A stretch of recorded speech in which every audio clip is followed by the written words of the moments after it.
Hi, I'm Albert Bowkett from Perfinal Core Banking, and this is clip 5 in my series of Core Banking Essential FAQs. Today's frequently asked question is, what problems did the invention of core banking systems solve? So, core banking systems were introduced for these two very specific reasons: to network branches and to provide some level of automation for transactions between those branches. Well, what problems did that solve for the average person? Well, until the 1960s, customers could only access their money in their local branch of their bank, and they could only do it before mid-afternoon, Monday to Friday, after which point most tellers would close their desks. So, the rest of the time you had to carry cash around with you all the time, or have some kind of credit or tab with your grocer, your milkman, your butcher, your baker, your tailor, your local pub landlord, and so on. You would need to devote half a day each week to balancing the books, not just for your business if you had one, but for your household, to catch up with all those tabs and bills and accounts and miscellaneous expenses. So most people would have had a little cash box at home, filled with a certain amount of money, plus a notebook. Typically, the man of the house would give his wife or housekeeper a budget for housekeeping, and this household budgeting and accounting would be her responsibility. It was even taught to girls at school as home economics, in tandem with cookery and sewing lessons.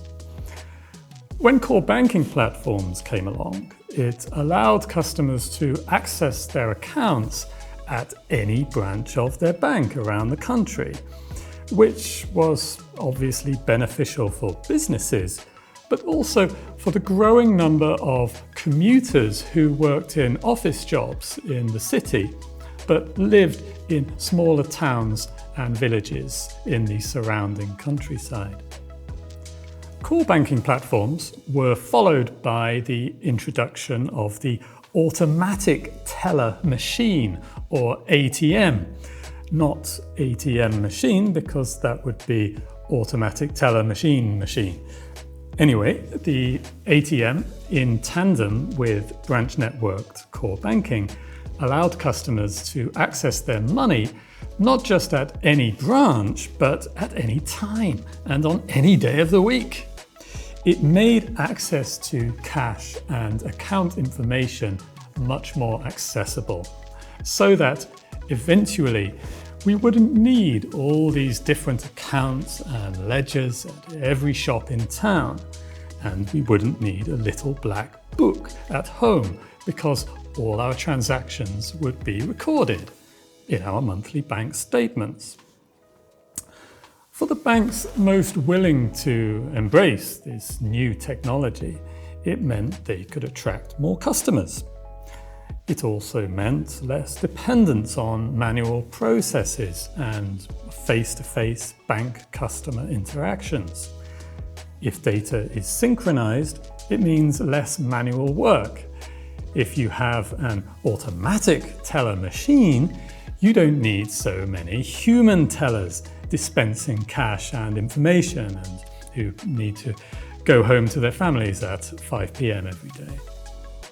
Networking branches and automating processes also provided a stream of nationwide accessible data that could be analyzed to provide insights on customer behavior, or system efficiencies, or business opportunities, what we now call business intelligence.